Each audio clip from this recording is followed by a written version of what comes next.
Hi guys, very good morning. Here is Pradeep Pundel and you are most welcome at Navyaj official YouTube channel. And now you are going to read about New English grammatical chapter which is noun present participle and its Hindi mean वर्तमान कालीन विशेषण।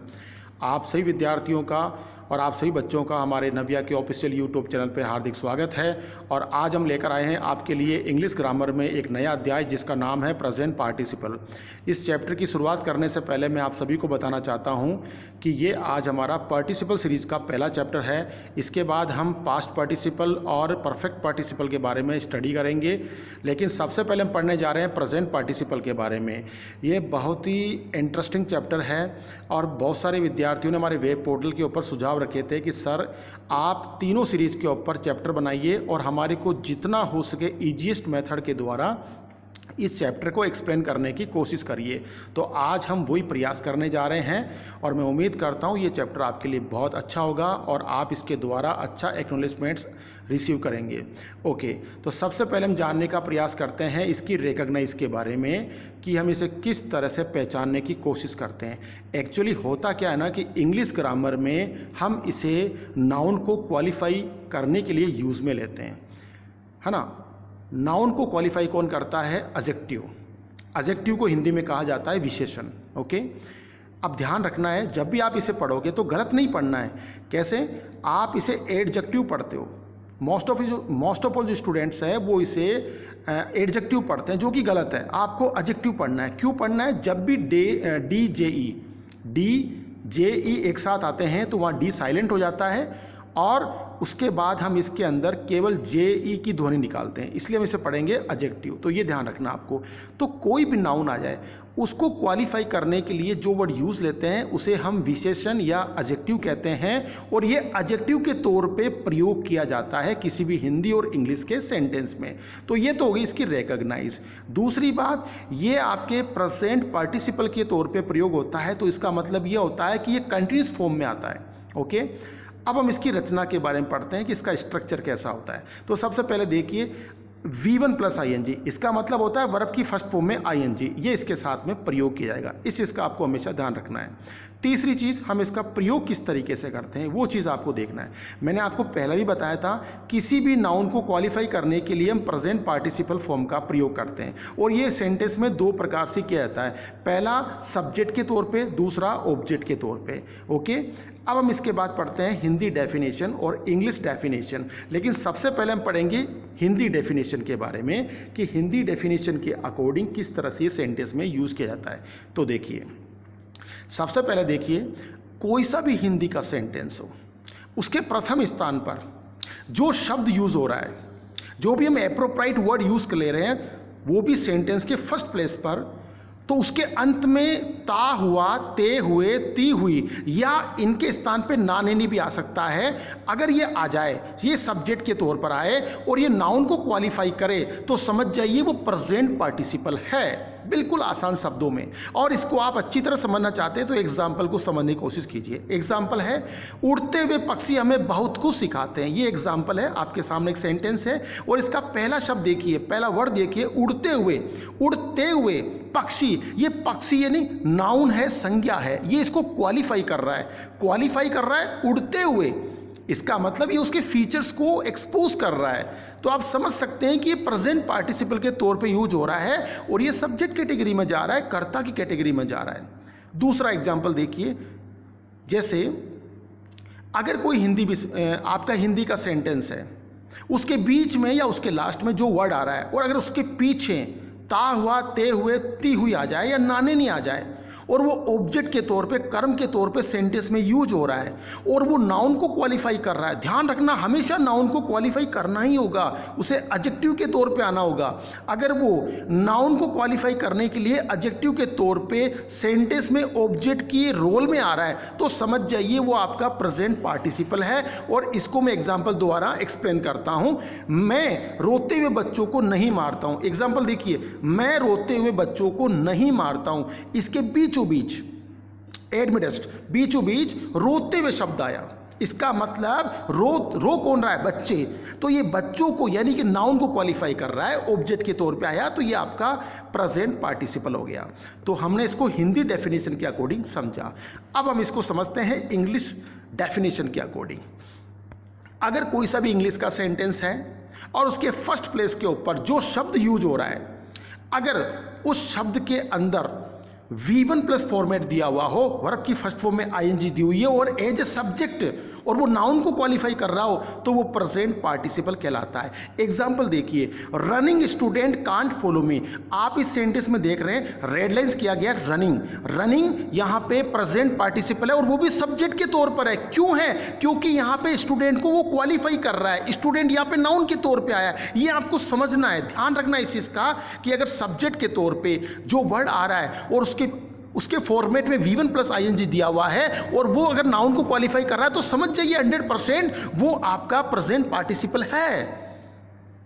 दूसरा example देखिए, अगर कोई English का sentence है और उसके बीचों बीच या उसके पीछे अगर किसी सेंटेंस में V1 प्लस फॉर्मेट दिया हुआ है, उसके साथ आईएनजी दी हुई है, तो समझ जाइए वो ऑब्जेक्ट के तौर पे आ रहा है और वो नाउन को क्वालिफाई कर रहा है।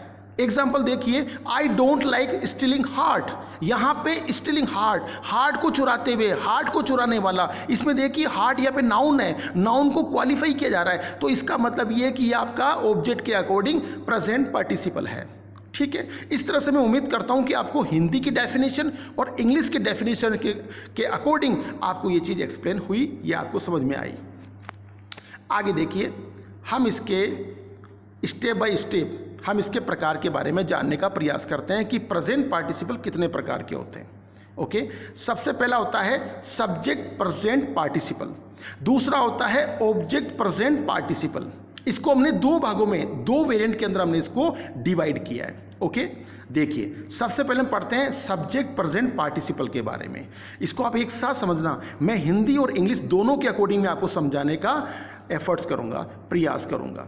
अगर हिंदी का सेंटेंस है चाहे इंग्लिश का सेंटेंस है, उसके पहले स्थान पे आपको नोट करना है, नोटिस करना है कि अगर चाहे हिंदी का सेंटेंस हो चाहे अंग्रेजी का, उसके पहले स्थान पे जो वर्ड आ रहा है, अगर हिंदी में आ रहा है ता हुआ, ते हुए, ती हुई या नाने नहीं, और इंग्लिश में आ रहा है V1 प्लस आईएनजी, तो समझ जाइए वो सब्जेक्ट के तौर पे यूज हो रहा है और वो नाउन को क्वालिफाई कर रहा है, तो वो आपका सब्जेक्ट प्रेजेंट पार्टिसिपल कहलाएगा। एग्जांपल देखिए, सोते हुए लोगों को नहीं जगाना चाहिए। इस सेंटेंस में देखिए, ये हिंदी का सेंटेंस है, अंग्रेजी का सेंटेंस बनेगा sleeping people should not be woken up. आप इन दोनों सेंटेंस को देख सकते हैं, एक इसमें से हिंदी का है, दूसरा इसमें अंग्रेजी का है। अब इन दोनों के पहले स्थान पर चलो, पहला स्थान है सोते हुए और पहला स्थान है अंग्रेजी में स्लीपिंग पीपल। तो इन दोनों में आप देख सकते हैं अच्छी तरीके से कि हमने सोते हुए यानी ते हुए वर्ड आया, इसका मतलब ये हिंदी के सेंटेंस के अकॉर्डिंग ये आपका सब्जेक्ट कैटेगरी में प्रेजेंट पार्टिसिपल है। और दूसरा सेंटेंस देखिए स्लीपिंग पीपल, इसमें आप देख सकते हैं ये अंग्रेजी के सेंटेंस के अकॉर्डिंग ये आपका सब्जेक्ट कैटेगरी के अंदर प्रेजेंट पार्टिसिपल है।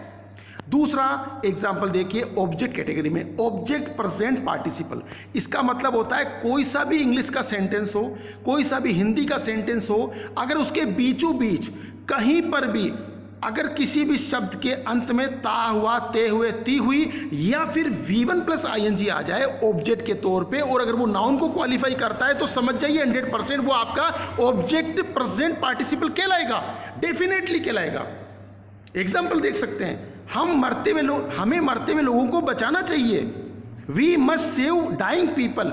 आप दोनों सेंटेंस को देखिए, आप क्या देखेंगे यहाँ पे आप कि हिंदी के सेंटेंस में दिया हुआ है मरते हुए और अंग्रेजी के सेंटेंस में दिया हुआ है डाइंग पीपल। इसका मतलब यहाँ पे ये ऑब्जेक्ट के तौर पे आया है, और अगर ऑब्जेक्ट के तौर पे आ रहा है तो ये ऑब्जेक्ट के तौर पे प्रेजेंट पार्टिसिपल है, क्योंकि मरते हुए तो इसके पीछे आया ते हुए, और अंग्रेजी में हमने V1 प्लस आईएनजी लगाया, यानी कि डाई के आगे आईएनजी लगा दिया, तो वो आपका V1 प्लस आईएनजी के फॉर्मेट में ऑब्जेक्ट कैटेगरी के अंदर प्रेजेंट पार्टिसिपल बन चुका है। तो इस तरह से मैं उम्मीद करता हूं कि आपने इसके वेरिएंट्स को भी अच्छी तरह से समझा, और अभी भी अगर आपको ये समझ में नहीं आया है तो मैं आपको इसको कुछ एग्जाम्पल के द्वारा समझाने की कोशिश करूंगा कि किस तरह से आप इसको आसानी से समझ सकते हैं। देखिए 5 एग्जाम्पल लेते हैं हम आपके सामने और इसको समझने का प्रयास करते हैं। पहले हम सब्जेक्ट कैटेगरी में पढ़ते हैं। ओके, सोता हुआ आदमी हमेशा आलसी होता है, sleeping man is always lazy. ये हमारा पहला एग्जाम्पल है हिंदी के अकॉर्डिंग और इंग्लिश के अकॉर्डिंग। हिंदी में कह रहा है सोता हुआ आदमी, अंग्रेजी में है स्लीपिंग मैन। दोनों में नोट कर लीजिए, सोता हुआ यानी ता हुआ, स्लीपिंग मैन, स्लीप के साथ आईएनजी लगा दिया, इसका मतलब V1 प्लस आईएनजी आ गया, तो ये आपका सब्जेक्ट कैटेगरी में प्रेजेंट पार्टिसिपल हो गया। दूसरा एग्जाम्पल देखिए, सेवा करता हुआ इंसान ईमानदार होता है, serving person is an honest. दोनों को नोट करिए, सेवा करता हुआ यानी ता हुआ, ओके हिंदी के अकॉर्डिंग ये आपका सब्जेक्ट प्रेजेंट पार्टिसिपल है, और यहाँ पे सर्विंग पर्सन ये आपका V1 प्लस आईएनजी फॉर्मेट में ये आपका प्रेजेंट पार्टिसिपल है। तीसरा एग्जाम्पल देखिए, मरता हुआ आदमी कभी झूठ नहीं बोलता, डाइंग पर्सन नेवर स्पीक लाई। दोनों में देखिए यहाँ पे मरता हुआ आदमी और डाइंग पर्सन ये दोनों सब्जेक्ट कैटेगरी में ये आपके प्रेजेंट पार्टिसिपल है। अगले एग्जाम्पल में देखिए, पहाड़ियों पे चढ़ते हुए थकान महसूस होती है, climbing at mountains feels tiredness. इसका मतलब दोनों में देखिए अंडरलाइन, कहाँ पहाड़ियों पे चढ़ते हुए और क्लाइंबिंग एट माउंटेन्स, ये दोनों के दोनों वर्ड पहले स्थान पर है, और ये रिवील कर रहे हैं कि ये दोनों सब्जेक्ट कैटेगरी में प्रेजेंट पार्टिसिपल है। इस तरह से आप देख सकते हैं कि माता पिता के साथ वक्त बिताते हुए आनंदमय लगता है, spending time with parents is joyful.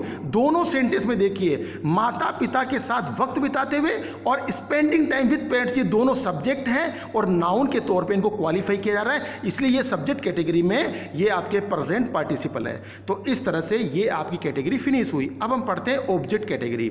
Object के तौर पे हम प्रेजेंट पार्टिसिपल सेंटेंस में कैसे यूज करते हैं, देखिए, उसने चलती हुई बस को रोका, ही स्टॉप्ड मूविंग बस। देखिए चलती हुई, मूविंग बस, दोनों में खास बात, दोनों ऑब्जेक्ट के तौर पे आए। मूविंग यानी कि V1 प्लस आईएनजी, चलती हुई बस यानी कि ती हुई, इसका मतलब ये ऑब्जेक्ट कैटेगरी में प्रेजेंट पार्टिसिपल है। यह विषय बहुत रोचक है, this subject is very interesting.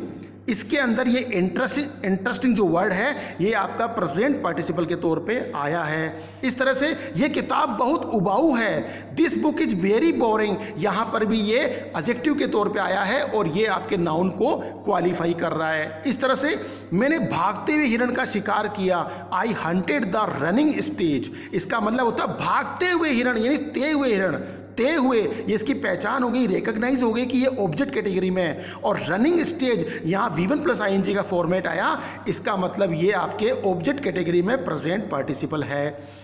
Last और नेक्स्ट एग्जाम्पल देखिए, हम झगड़ते हुए बच्चों को डांटते हैं, we scold quarrelling children. Quarrelling children इसका मतलब झगड़ते हुए, यहाँ पे नाउन को क्वालिफाई किया जा रहा है, और क्वारलिंग चिल्ड्रन यहाँ पे चिल्ड्रन को एक साथ क्वारलिंग के साथ दिखाया गया, आईएनजी फॉर्मेट के साथ दिखाया गया, तो इसका मतलब ये आपके प्रेजेंट पार्टिसिपल के तौर पे हो रहा है, लेकिन ऑब्जेक्ट कैटेगरी में हो रहा है। इस तरह से मैं उम्मीद करता हूँ कि आपको सब्जेक्ट और ऑब्जेक्ट दोनों ही कैटेगरी में ये एग्जाम्पल समझ में आए, लेकिन अभी भी एक कन्फ्यूजन है, भ्रम है विद्यार्थियों के माइंड में, और वो ये है कि सर टेंस के अकॉर्डिंग, जेरेंट के अकॉर्डिंग और प्रेजेंट पार्टिसिपल के अकॉर्डिंग हमें ये समझाइए कि हम आईएनजी फॉर्मेट को किस तरह से यूज करते हैं और कहाँ कहाँ हमें कन्फ्यूजन होती है। तो आप देखिए, हम आपके सामने 3 एग्जाम्पल रखते हैं, we are teaching student, we like teaching student and we don't disturb teaching student. आप तीनों एग्जाम्पल को देख सकते हैं, तीनों में डिफरेंट क्या है। पहला जो सेंटेंस है, हम बच्चों को पढ़ा रहे हैं, यहाँ पे क्रिया हो रही है, और दूसरी बात यहाँ आर हेल्पिंग वर्ब आया टेंस के अकॉर्डिंग।